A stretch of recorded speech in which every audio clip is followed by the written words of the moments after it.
everyone, and welcome to Dark Natter, the podcast where we devour your favourite works of dark fiction with some fava beans and a nice Chianti. I am John Richter, and I am honoured and delighted to welcome another guest to the show. So for this episode, we welcome Matthew A. Goodwin, who I will hand over to and allow him to introduce himself and his brilliant books. Well, thank you so much for that very kind intro. I am Matthew A. Goodwin. I am a best-selling cyberpunk author. I've written 4 books, well, 3 in the main series of a cyberpunk saga and 1 not entirely standalone novella in that series as well. And I just recently, as you may well know, helped with Animasicat to put together Neo Cyberpunk, which is a cyberpunk anthology for anybody out there who wants some cyberpunk. There's some really great authors on there. I don't know anybody here, but so that's who I am. Although for the purposes of this podcast, I am just a horror movie fan. Absolutely, yeah, you're right. It's an interesting one where this might be the first time we've had a guest on whose pitch for, as we'll come on to, for the Hall of Pain is in a kind of different genre to the one you write in, which is very interesting. I have noticed, interestingly, there is a lot of crossover between horror writing and cyberpunk authors in the cyberpunk author group that we're both in. I think I am the only one who has not also written horror or cyberpunk horror. It does seem that literally everybody else in the group has done that. Although recently I wrote a short story that was just for fun that I realized in the end was a bit of a horror story, more of a sort of what's the name of that show? The Tower of Terror was for. Well, whatever. See, I only know the Tower of Terror, just not that this is particularly relevant. It was a ride at Camelot theme park, which used to be the closest theme park to where I lived in the northwest of England. So the Tower of Terror was what you would like. So if I went with all my mates, all the cool kids, they would all go on the Tower of Terror about 10 times, and I was a wuss, so I just used to sit watching them eating a hot dog. I'm not going on. Right, and now it's a ride at Disneyland. And Twilight Zone was, of course, the name of the show that I was trying to. The story that I wrote had a sort of Twilight Zone ending. Yeah, the Twilight Zone Tower of Terror that has become the Guardians of the Galaxy ride, but I sort of preferred the original version. Oh, good. That's a good bit of ride trivia. It's a complete diversion, this, but if it is worth Googling Camelot, because obviously, as you can tell from the name, it was like a medieval knights, dragons kind of fairy tale themed theme park. And it had, like a monorail but it was a dragon. And so you were kind of like you were flying, and they had like a juggler, they had like live jousting and stuff like that. But obviously, as things happen, life moves on. It's all crumbled into rack and ruin and disrepair, and I don't know who even owns the site. So that now is like a prime site for, urban exploration, like people who sort of make those creepy YouTube videos in all the bands. So you can go and not that I'm advocating anyone should break in, but you can go and break in and get into like the ghost train and just sort of pick your way through that. And, and I suspect there are probably security guards to prevent people from doing this, but there's a couple of decent videos out there if you have a look. Oh man, I will definitely have to check that out. I'm sure your listeners will too. But I know what you mean, exactly what you mean about that kind of genre crossover between kind of cyberpunk and horror. It's I suppose some of the components of a typical cyberpunk story, you're veering into it almost body horror territory anyway, aren't you, with the cybernetic limbs? I think there's, in a lot of ways, cyberpunk is a cautionary tale anyway.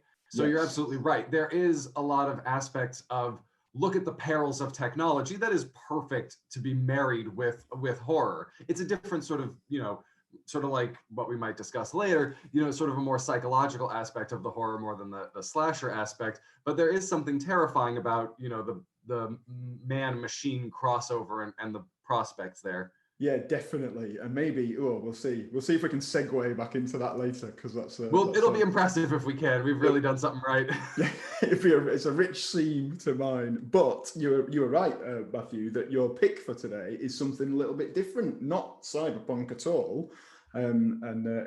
Before I allow you to explain what it is, I'll briefly explain the concept for any first-time listeners.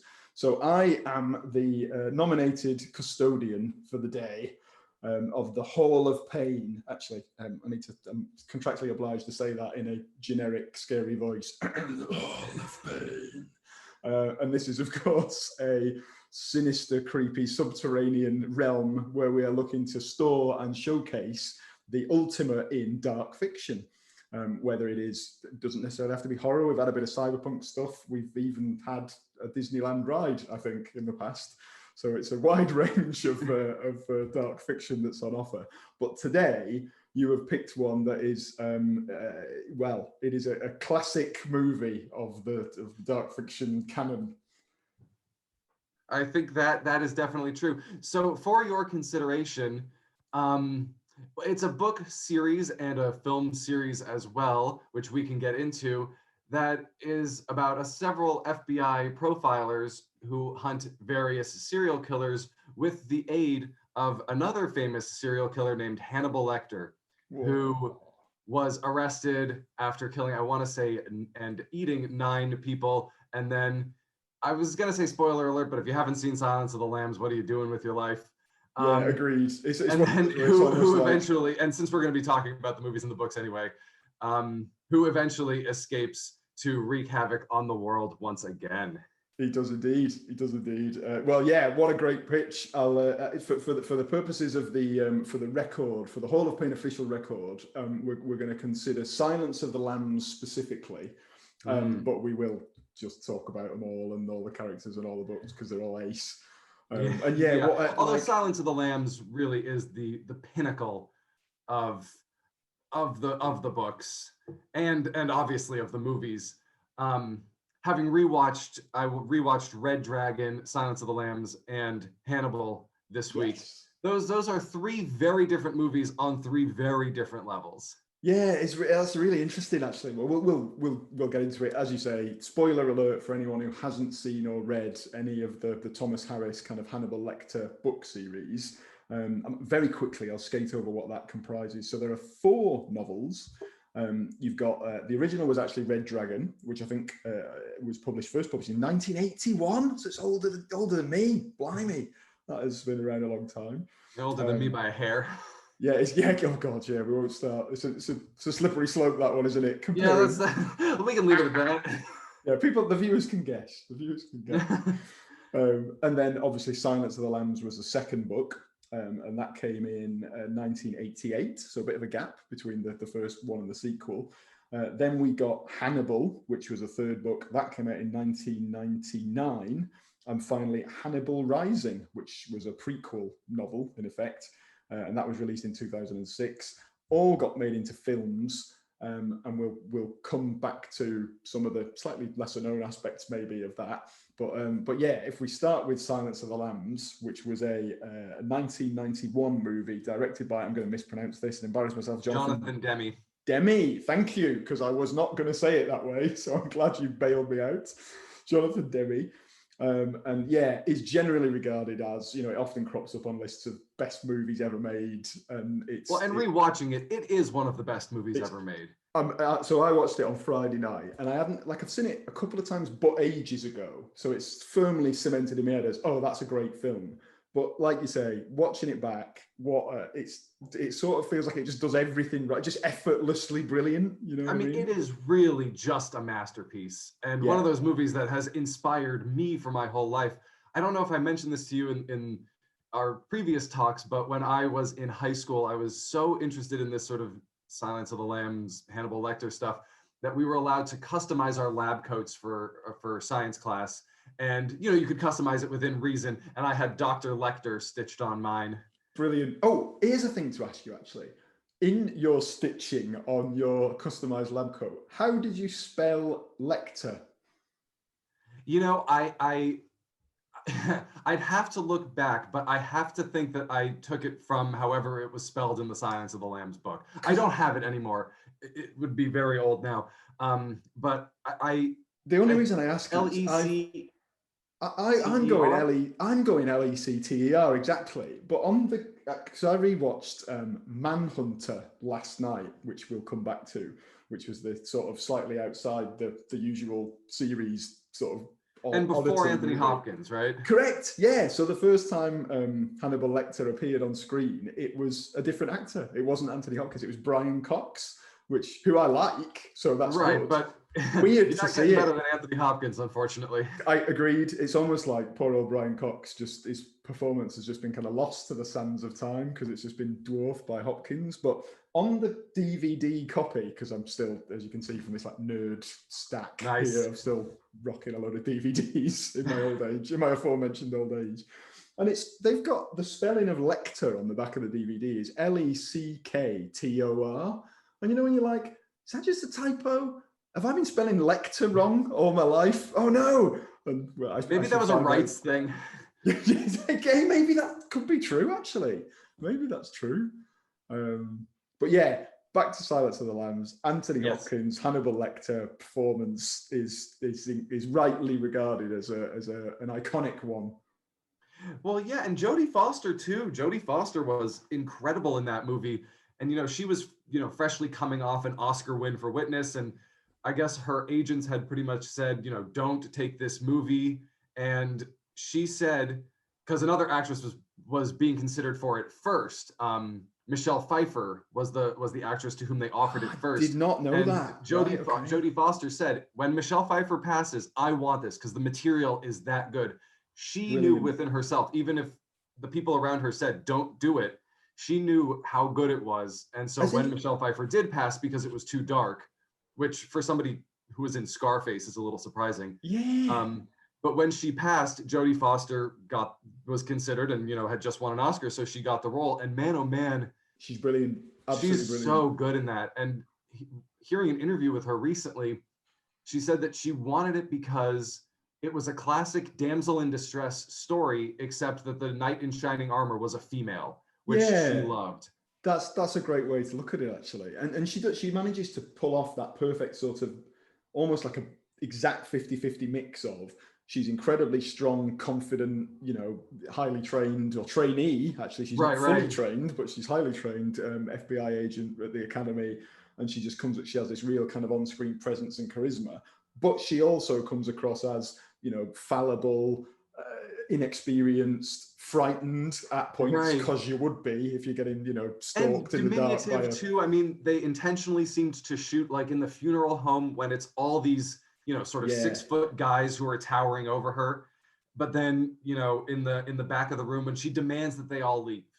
And it's that exact balance between that sort of, not weakness, but that, naivete and sort of being sort of small and new, and that inner strength that she possesses that makes her able to go toe to toe with Hannibal Lecter. And it's a great scene, that one that you mentioned, because maybe that's a really good example. They could have played that almost and had the policeman kind of sneer and dismiss her and ignore her, which would have made perhaps just played too much on, this character is weak and a woman, and that wouldn't necessarily have made the point they were trying to make.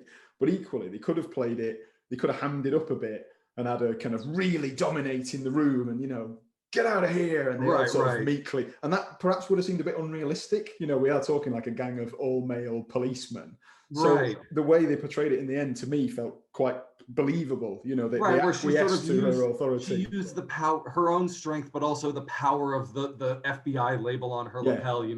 There's a certain, if you just represent the organization that you are, the cops have to listen to you. Grudgingly they all kind of shuffle out. And there was another scene, I think, where she goes to that ancient old sealed up rusty old storage locker, because I think Lecter has given her some cryptic clue that's led her there. Right. And the mechanism's so knackered that she can only get it open about a foot. And so she has to kind of slide in underneath, and she cuts her leg on a nail or whatever. And it's like there's two blokes there with her. There's the guy who owns the sort of storage facility and his driver. And they're like, we're not going in there. I want no part of this. Yeah. So you've got this young woman having to do all the kind of dirty work all by herself. And I love they definitely seemed to intentionally make the driver look like a big burly guy. Yeah, but he refuses to do manual labor. He doesn't like to do manual labor. It's quite a pretty funny line, actually. But yeah, so Clarice Starling is a great character and a great foil for Lecter, because obviously she meets him very early on in the film when she's sent by her boss in a slightly underhanded way, because I think he wants. So Lecter is meant to be this sort of legendary sort of criminal profiler slash psychiatrist slash general all-knowing sort of omniscient god of serial killers, basically.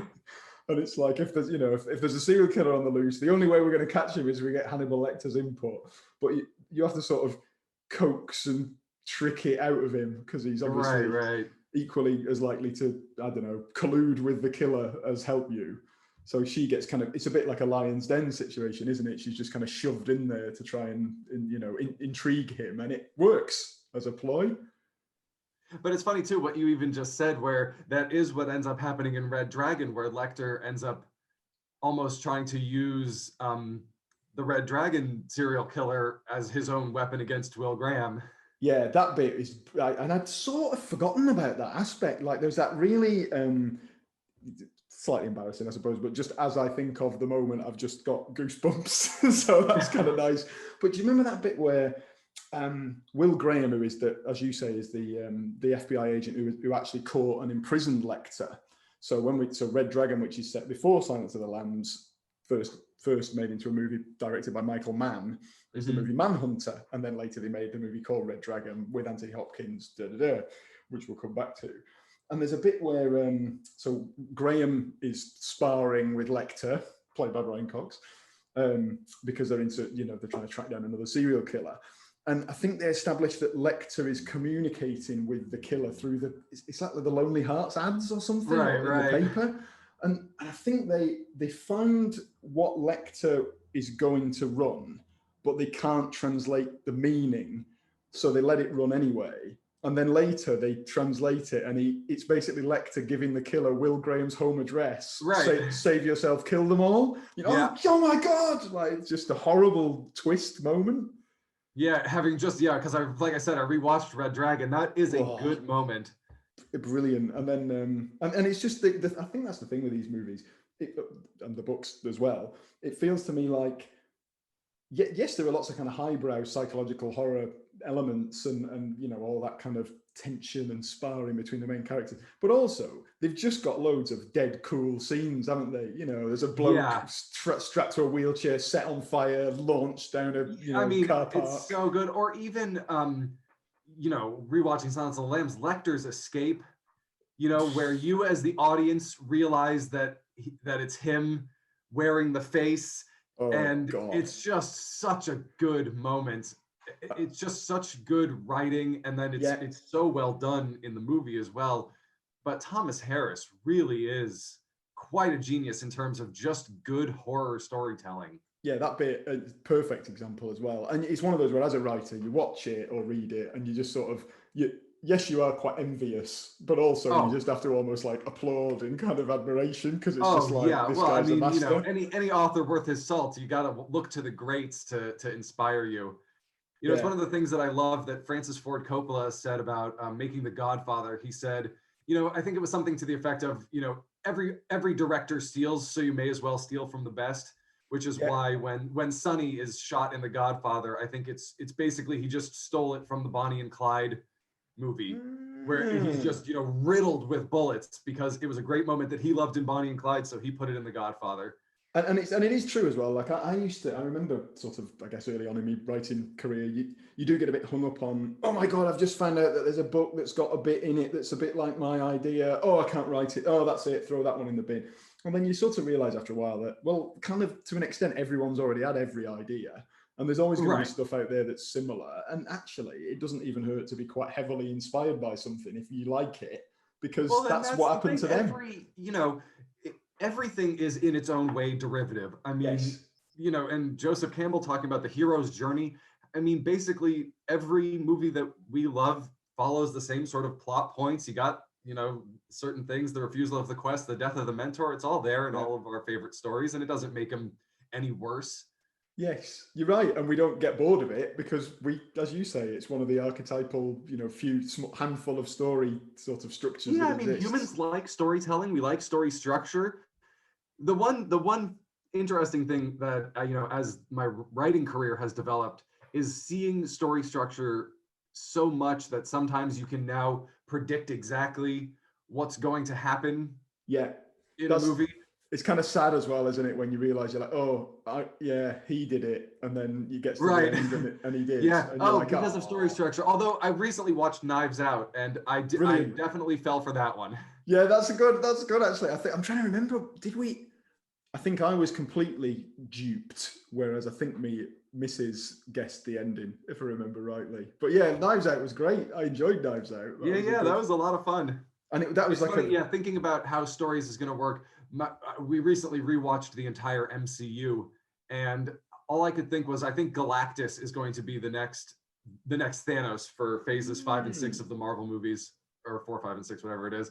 And I'll bet you anything that one of the things that they do to introduce how powerful he is he's going to kick Captain Marvel's butt. Since she was sort of now the pinnacle of power, they'll use that. Oh, if he can defeat Captain Marvel, now we're really in trouble. Me and Liam spoke about this once, and we sort of established that, that logic, exactly what I love that, like the hierarchy of characters. So you see it in things like, I don't know, Game of Thrones. It's like, oh, we want to introduce a big bad guy, so he needs to kill off a well-established good guy, but not one of the top good guys, because we're not ready to sacrifice them yet, but a good, solid mid-level. Basically, what it turns out is the logic of storytelling all devolves back to WWE professional wrestling logic. Oh, 100%. I mean, what I was going to reference next is Star Trek. Every time they wanted to introduce a big bad, oh, well, he kicked Worf's butt. Like, oh, well, but ultimately now it just looks like you go back and Worf just got his ass kicked all the time. But at the time, that was how they sort of put the guy That's over, how you established that, that this is a tough guy. And sometimes you can sort of see the slightly scraping the barrel a bit, or they mess up the execution. Like I recently, one of the things on there, I've got like a full shelf of Batman, because I'm a big Batman fan. I watched all the old 90s cartoons, and there's one where they bring in Bane in the 3rd season, and they're like, right, we need to establish that Bane's really, really tough and hard. So we need to beat someone up. But he's obviously not going to beat Batman up, because it's not like the comic. He's not going to break his back like in the, they couldn't get away with that on the cartoon. So they decide, okay, we're gonna bring in a character who's renowned for his strength and power. We're gonna have Bane beat up Killer Croc. And you're like, he's a bit didn't quite stick this landing, huh? No, but it's still a good show. Whereas Thanos, when Thanos is introduced, dominates the Hulk and then kills Loki, you're like, all right, this guy's I'm convinced. This guy means business. That's so good. That's so funny. Well, sorry, in a crashing swerve back onto the Silence of the Lambs. One thing I was going to ask you about, because you feel free to completely disagree with this if you think I'm talking bollocks. So some of the stuff I write is kind of, I guess, what you might call relatively traditional serial killer thrillers, which there is a strong market for, because people love serial killer thrillers, which is good if you enjoy writing them, and I do. So that's really good. But is Silence of the Lambs basically responsible for the seemingly endless popularity of the serial killer thriller genre? Was there one before that? I couldn't think of any. I'm sure there was a building to this, and I think the real world also helped to build to this. People following Ted Bundy, for example, him being such a news story. I don't know if you watched the Netflix documentary last year. I haven't. Is that the one? That's not the one with Zac Efron, or is that that was a serialized the filmmaker who made the Zac Efron movie also made a documentary called The Ted Bundy Tapes, and so you hear Ted Bundy's story through his own words, and I should watch that. That's what I haven't. You absolutely should. It's fascinating. You've got you'll be the same as me. You've got like a collection of serial killers that you have read about, and then there's like a few on your to-do list, which sounds really grim, but it's true. You know what I mean? And it turns out for me now, it's the whatever's on Netflix. That's the serial killer that I've most recently learned about. Although I haven't done the Night Stalker yet. But so with Ted Bundy, because he was a media sensation, people started to become obsessed with serial killers properly. But one of the things that I learned in some of the making of the Silence of the Lambs, that I did a little bit of research in preparation for this, was Gene Hackman was attached to make Silence of the Lambs. He was the one who sort of optioned the script, it sounds like. But then he read the script and was so horrified that he dropped out, just like Michelle Pfeiffer. And I think that people were interested in serial killers, but this movie definitely seems to be the thing that put Yeah. obsession with serial killers on the map. And of course, it's in many ways, it's a movie about obsession, isn't it? It's about, Starling's obsession with catching this killer, Starling's growing obsession with Lecter, Lecter's apparent obsession with her, but you're never quite sure to what Well, and extent what's it's an so obsession interesting or a... is I think it's such an interesting reflection of the book and the movie. The one thing we haven't actually talked about is, she's not trying to catch Hannibal Lecter. This whole movie is actually about another serial killer, Buffalo Bill. But it's so funny that Anthony Hopkins was so good and Hannibal Lecter is so fascinating that we've talked for however long we've been talking for, and we actually haven't talked about the killer that they're after. And Buffalo Bill was actually, it sounds like, based on 4 sort of other real life serial killers. Ted Bundy, for example, did wear a cast on his hand and would use that to get women to be sympathetic to him. Yeah, what a scumbag. And there was some other serial killer who had the well that he kept girls in, and another, oh gosh, Ed Gein, I want to say. So Ed Gein was like the skin guy. It was the skin guy, right? He's the one. Gosh. Although he was more of he did end up killing people, but I think he was more of a grave robber. Yeah, I think he only killed 2 people, one of whom was trying to save the first person, I think. So it was almost like he was getting his skin supply by robbing graves. Right. Also, you can see how skewed we are about serial killers, that you just use the term only killed 2 people. Yeah, so God, that's terrible, isn't it? I'm so sorry. But it's and there is a thing as well. There's in fictional serial killers, there is a bit of a weird arms race where it's like, oh, we've got this serial killer who killed 26 people. Well, we've got to top that for the next series. So this guy killed 55 people. Too.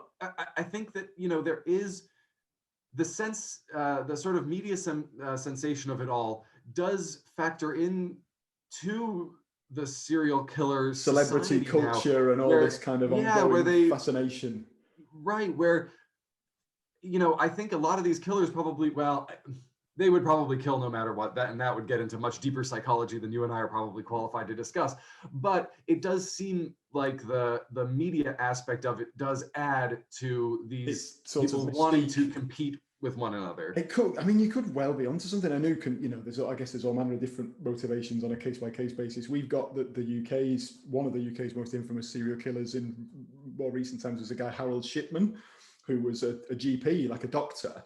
And I don't think so, as a counterpoint, I suppose, he wasn't doing it for anything other than material gain. But even that can be debated. So sorry, very quickly. He had lots of elderly patients, as you would if you're a doctor, and he was giving them sort of lethal injections and drugs that would kill them. And then, what's the word? Persuading them to sign him as the beneficiary in their will, or even just forging their signatures. So he was just getting a load of money. But there are X number of his, allegedly something in the region of 300 victims. And there's quite a few where there was no financial motive. He just did it anyway. So it's whether there was a bit of a kind of God complex going on. And he was just this like mild-mannered looking old bloke with a beard. It's just bizarre. That's wild. Isn't it? I wonder if that factored into, I haven't seen the movie, but I just know it was nominated for a bunch of awards, was I Really Care. And it looks like that sort of, watching the trailer recently, it looks like that's sort of an aspect of it where she's taking advantage of elderly people to try to get their money. Having not watched the movie, maybe this isn't the most interesting thing to discuss, but it seems like that might be a bit of a... And a lot of these ideas, I guess, do the rounds. And as you say, fact and fiction can often get a bit blurred. And as we were discussing earlier, these story ideas, they all amalgamate and they all come together, and everybody's taking different aspects of different things to create their own stories. But I think you make a great point about poor old Buffalo Bill, and I've even said that same thing in the past, like, people forget that Buffalo Bill is a really good villain, and then I've committed the same sin myself and forgotten to mention him for 25 minutes. But yeah, it is unfortunate in a way. He sort of pales a little bit into the background compared to Lecter's just completely dominant kind of, or Anthony Hopkins' kind of dominant performance. But it does add such... without Buffalo Bill, that movie would be nothing. Even if he is sort of the little lost lemon drop of the movie, he really is as you said, a great villain as well. And more than anything, so I've probably watched Silence of the Lambs once every other year since I first watched it. But every single time, and including this last time, when the lights turn off at the end of that movie, my heart starts to race. I mean, it does not matter how many times I've seen it. That is filmmaking at its finest. When she is staggering around in the dark and he's hunting her, it is brilliant filmmaking. Yeah, amazing. We should give him a shout out. The guy who plays Buffalo Bill, I guess as you say, the real villain of Silence of the Lambs is Ted Levine or Ted Levine. Yeah. I'm not sure. I can, off the top of my head, I can think of one other film I've ever seen him in, which is weird because he must have been in lots. Because he, as you say, it's a great performance. He's got a really distinctive look. His voice is great. Yeah. Apparently he was. Cast. I looked him up when we were watching it. I think he's in Big Sky right now, which is a new show that premiered this last year. My wife and I watched one episode, and it didn't do it for us. But apparently he's in that. No, it looks like he's been getting work the whole time, which you could see a role like that also killing a career. Yeah, because it's so iconic, and it's and he does have such an unusual voice and sort of presence that I could see it ruining a career. But it looks like he's done well for himself. Yeah, and like you said, I almost can't think of a better example from the movie of his complete sort of nefarious sort of villainy. Is he uses, as you say, night vision goggles is one of his sort of.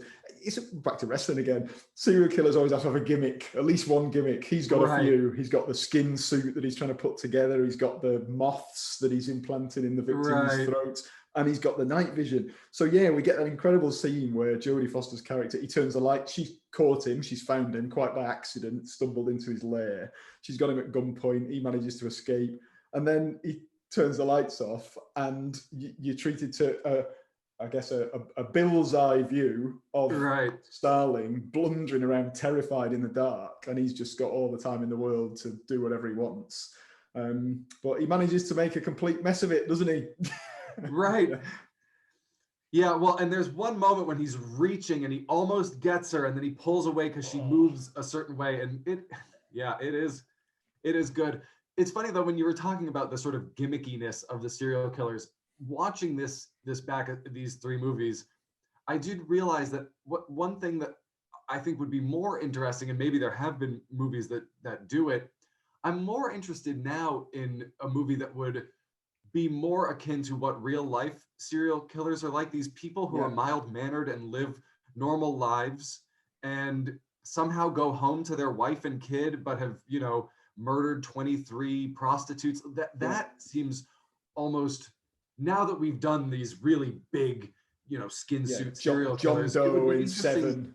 To examine the psychology of a person who, is taking their kid to school in the morning and then kissing them goodnight, and then, on their long haul trucking route doing some horrifying thing. I think because you're absolutely right that there's plenty of examples of people who did exactly that. There's another, you've probably seen it actually, I think another Netflix recent documentary was about Peter Sutcliffe, the Yorkshire Ripper, who was knocking about in the UK in the 70s, I think, into the 80s. Right, the lorry driver. Yeah, and he had a wife, I think he had kids as well, and he was, they had absolutely no idea. There was this infamous killer all over the news, massive media sensation, as you say, again, perhaps adding to the mystique and the aura around these people who are, completely horrible, depraved scumbags, but everyone's fascinated with and he was completely getting away with it. She had absolutely no idea. It's crazy, really. Yeah, to me, I think that's a really interesting, really right territory. I mean, maybe the book or movie exists. I'm sure somebody will end up writing it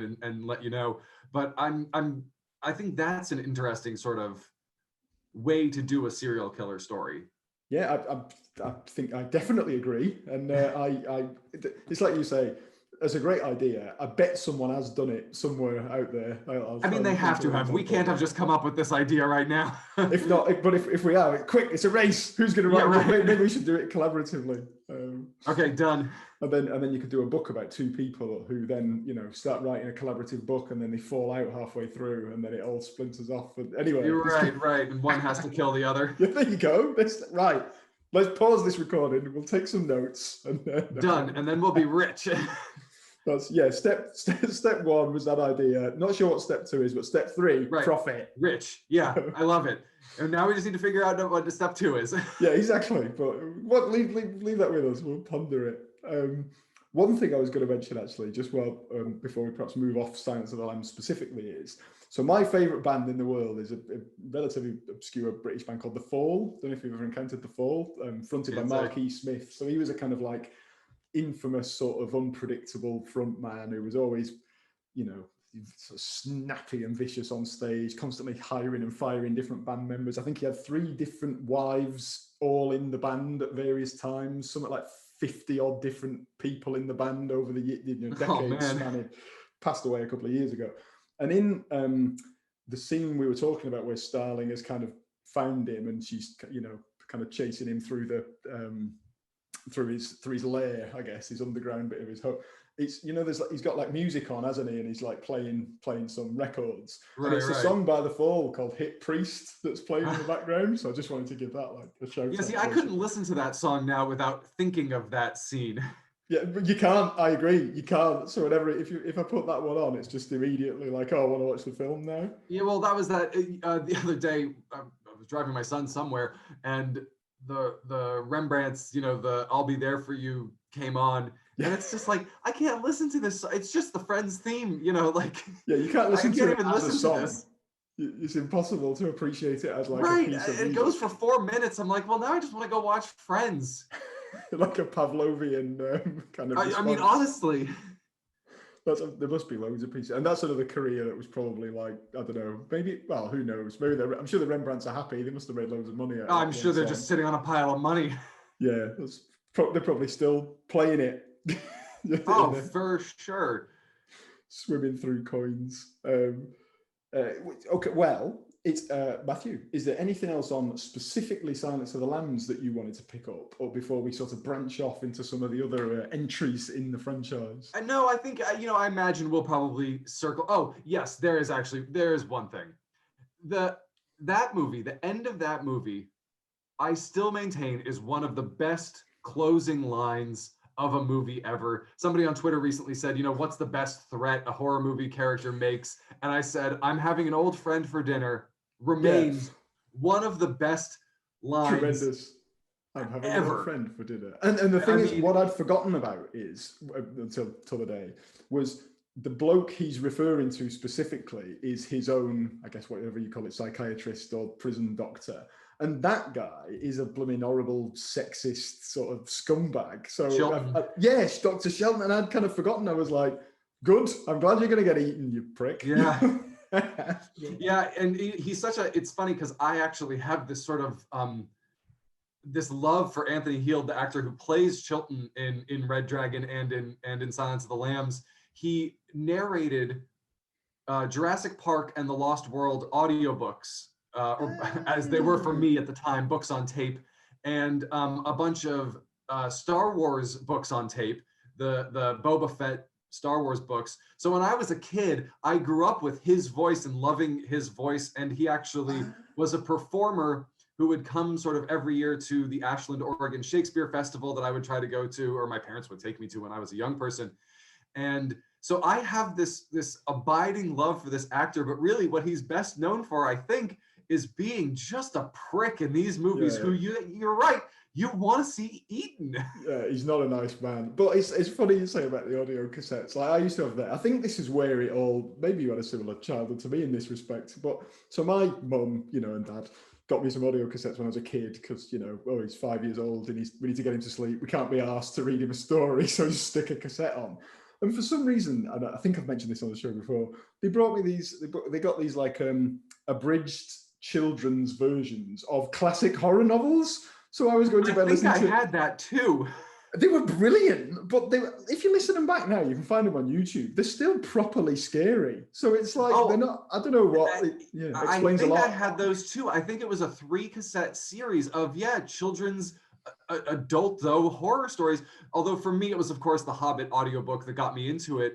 But what took it across the finish line for me was I got the complete Sherlock Holmes brilliant audio book their book on tape series, and that was one of the things that really like made me fall in love with the written and spoken word at the time. Yeah, fantastic. And I guess there's a through line, I guess, there, even from Sherlock Holmes all the way to serial killer thrillers and great detectives. Oh, absolutely. As well. I mean, being obsessed with sort of that investigative process to then, yeah, to see Silence of the Lambs when I was older. And now we can actually transition a little bit to 1999, where for me, I remember when Hannibal was coming out, I was so excited for that book. Oh man. And the local Safeway, the local grocery store, they would have, posters up back when they would sell books like that in grocery stores. And it was the biggest deal that Hannibal was coming out. And I remember being so excited. I got it opening, but as soon as I could get it, I got it. Like those kids who did the Harry Potter books at midnight. I was that with Hannibal. In a little tent outside. And man, oh man, though, I also remember it was one of my first experiences being really disappointed. Yeah. I don't know if you remember reading Hannibal, but especially now watching the movie back too, that story was not good. It's a funny one. And I didn't rewatch Hannibal in preparation for this, but I did read the book and watch the film. Yeah. But I had the same memory as you. It's really interesting that you've said that. So I remember, I think I'll forget the order that I consumed everything in, but it was messed up, all the wrong order. Watch Silence of the Lambs first, then read the book, then go back and watch Manhunter anyway, then eventually watch Red Dragon. Hannibal is the one that I kind of and to the point where, so I have never read or watched Hannibal Rising, primarily because I think the title is rubbish. It's just something about that title I don't like. So yeah, if it was made 10 years later, it would have been Hannibal Origins. Oh God, and then Hannibal Revelations. Hannibal, do you know what I mean? Like lazy, but I'm not accusing Thomas Harris of being lazy, but it just not, the title doesn't do it for me. So. Well, and that's what's so interesting is when they approached Ted Talley and Jonathan Demme to make the Hannibal movie, and they asked, because I guess they were friends enough with Tom Harris, they asked, like, do you mind if we have to change everything if we're going to make this, because this book is not great? And he said, no, you can't change the source material. But then, rewatching it, it was written by David Mamet, the screenplay, and directed by Ridley Scott, who, for my money, I was saying yesterday, I think Ridley Scott is my favorite filmmaker ever. Interesting. But man, that movie, it's almost unwatchably bad, I thought. Yeah, I think Ridley Scott, he has made at least two of my favorite things ever, but Alien and Blade Runner being the obvious answers. But he's patchy, isn't he? There's a few slightly ropey things in his canon maybe over the years, but yeah, well, I think with any filmmaker, I mean, for me too, I have a deep abiding love, if you saw my bookshelf, for ancient Rome. So Gladiator 2 being sort of the only modern ancient Rome movie, I just, Ridley Scott will always have a very special place in my heart. But man, oh man, Hannibal just almost felt like a knockoff of Silence of the Lambs. It's just like I wouldn't. But somehow they got Anthony Hopkins interested enough to appear in it. It's a funny one, isn't it? And do you think it was just a case that Thomas Harris had an idea? Sometimes it's idea and execution, isn't it? And you need those two things to both, great idea perfectly executed to make a solid classic. And maybe it was just the idea was not maybe as good as some of his previous ones, and then the execution fell a bit short as well. Yeah, it's hard to say exactly what went wrong with this, but I think part of it was because he became so famous, and Hannibal Lecter became so famous. But like, it didn't feel honest to the characters even. Yeah. Where in Hannibal, Hannibal Lecter saying a bunch of cheesy one-liners, and Clarice sort of feels like a much more weak female. Yeah. And of course the ending where she in effect is sort of becomes, whatever the right word is, kind of enslaved to him, and he sort of converts her into his kind of disciple. It was a bit lame. It felt disingenuous to both of their characters. Yeah. It felt, it was just cheesy rewatching it. At least Red Dragon, going back and watching Red Dragon, The memory I Sort have of watching that was that I really liked Manhunter, the one I mentioned before, the kind of odd side one with a different Hannibal. Which is and the a one I different didn't name. watch for this. It's so have you seen that before? I haven't. Oh, it's worth a watch. It is worth a watch. It's got like it's just a bit of a weird film all round. It's got like a proper dead 80s soundtrack, so it's all like sinister synths and stuff, which is cool. It's Sounds got some amazing. good performances in. The villain is great. So and Brian Cox is a good, he's a really good actor, so he does a decent job. He just is, dwarfed by Anthony Hopkins' kind of rendition. So it is worth a watch. But I remember when Red Dragon came out, I had already seen Manhunter, so I was like, oh, well, this is not going to be as good. Who's this Ralph Fiennes bloke? Right. Like this. But he doesn't play any iconic villains. Yeah, exactly. Yeah, what's he got? And what right has he to? So he does a great job, doesn't he? And I thought you may disagree. I thought Red Dragon was a good film, actually. I enjoyed well, actually, that is what I was going to say. Is it feels very sort of bog standard Hollywood horror serial killer, but it was good, and it does have genuine scare moments, and the twist ending functions properly. I had reread Red Dragon only a few years ago, and I still forgot the moving the body, replacing the body so he could escape. It's good, but it's it's not Silence of the Lambs is such a masterpiece. It's nowhere near, but it's definitely good. So you've really got, as I sort of said in the beginning, 3 tiers of Hannibal Lecter movies. Yeah, I would agree. I would agree completely with that. Actually, you've got the kind of the masterpiece, and then you've got the good ones, and then you've got the And I haven't seen Hannibal Rising nor read it either. I started reading it, I want to say, some years ago, and just not into it. Not connect with it. I think, and that's part of the problem with Hannibal. Also, is when you make Hannibal Lecter the main character, the sympathetic character, you're doing a really weird thing, and it's going to be a very difficult needle to thread. Totally. As I said, spoilers for the movie or for the book. We're talking about everything. So, but at the end when they push the I can't remember his name, the guy in the wheelchair who's trying to capture Mason Verger. Verger, when they push him into the pigs, you're supposed to, as the audience, you're supposed to be happy that this guy's getting his comeuppance. Just and wasn't I turned at to my all. wife and I said, this guy was tortured and brutalized by Lecter. And we're supposed to be happy that he's getting fed to the pigs. This isn't how storytelling functions. So I had the same. I know this is another random tangent, but I had the same experience with. Do you remember the movie The Devil's Rejects?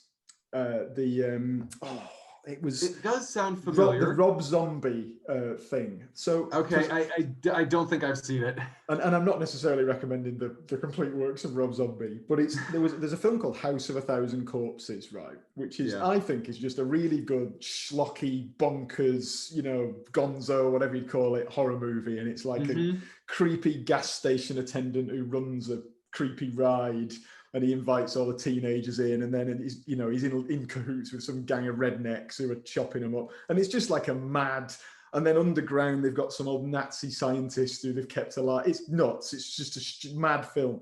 And then in the sequel, The Devil's Rejects, which seems to be the one that gets generally regarded as the best, it's like you're then invited to sympathize with these horrible people while they're in like a jailbreak on the run movie. And I'm like, they killed a load of innocent teenagers and tortured them. Why would I want to? Why would I do that? Doesn't make any sense. Did you forget? Right. And I'm sure there are ways to do it and to do it in an interesting and there's got to be a good way to do it. Where even in Silence of the Lambs, they sort of make you root for Lecter to escape.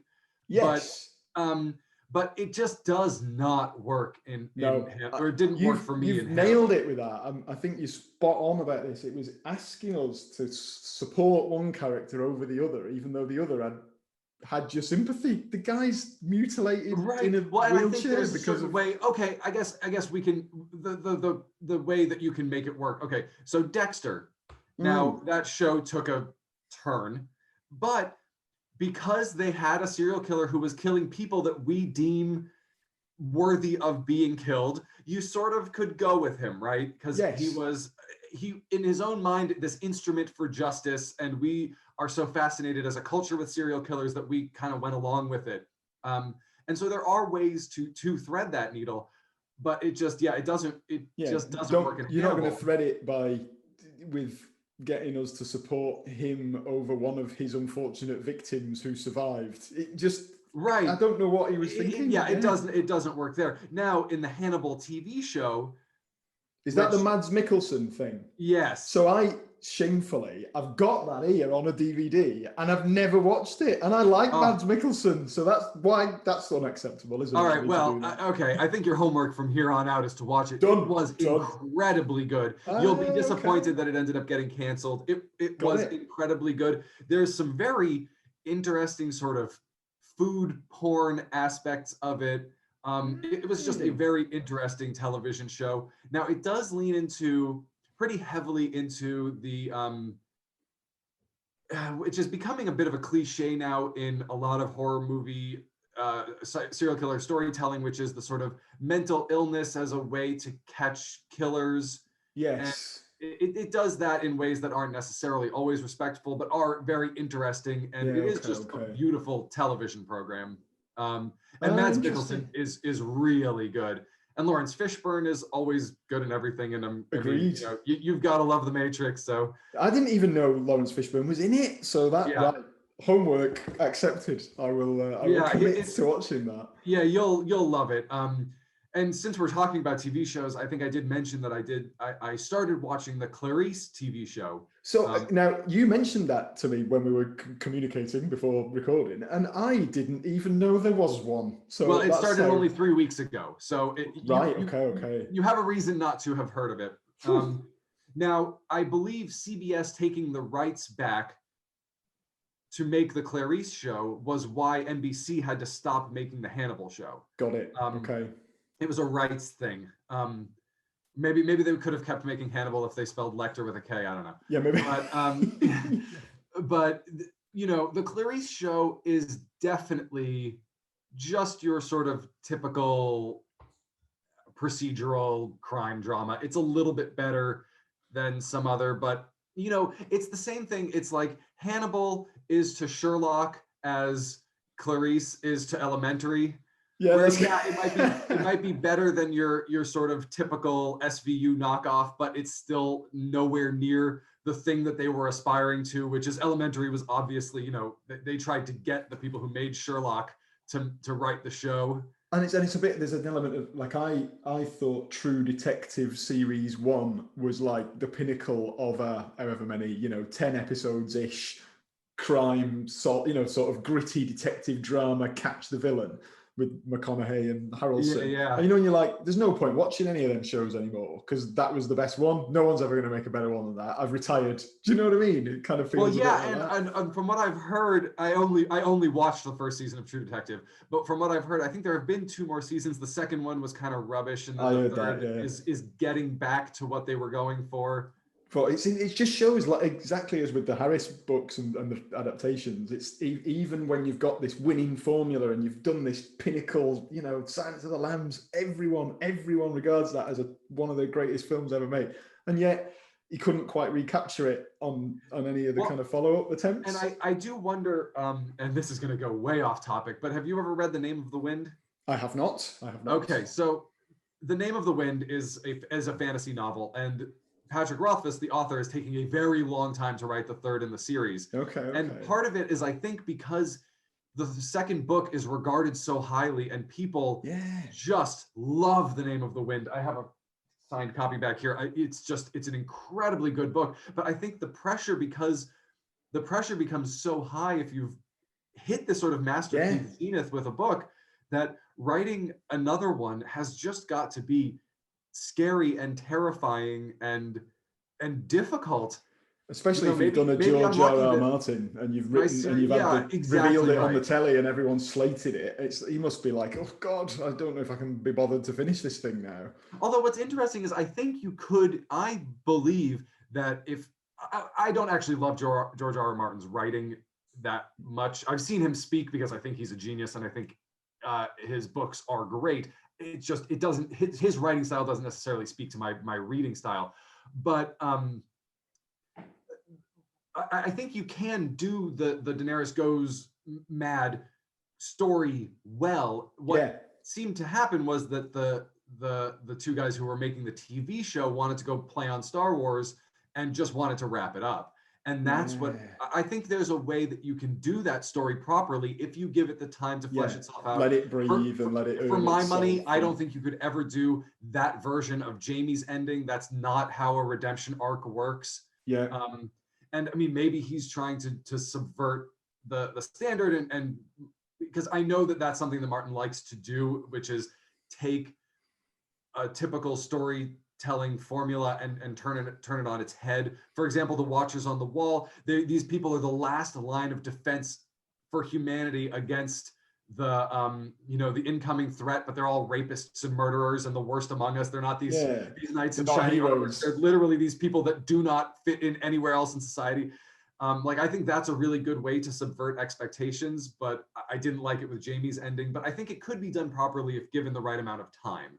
Interesting. And that is one we have never covered Game of Thrones on the show. So maybe, you never know, that could be one to get you back on in the future. Although there's probably other things. Oh man, I would love to come back on. I mean, having very read the welcome book and watched the show.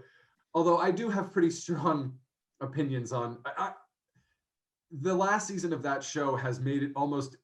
It has in some ways spoiled the entire show, and I loved that show for so long. And I have a picture of me at WorldCon in WonderCon in 2010 sitting on the throne before the first season premiered with my wife on my lap, and that's a shame. I've had the same experience of not sitting on the throne, sadly for me, but my missus has never seen it, and I would have been like, oh, right, we're definitely watching all that. But the ending, I was so disappointed with, I almost can't justify making her watch everything else because I know that the ending's such a damn squib. Right. Well, and it's interesting because it's such a different thing from, let's say, Deadwood, which I won't recommend to people as often as I would have otherwise because it was canceled after a cliffhanger.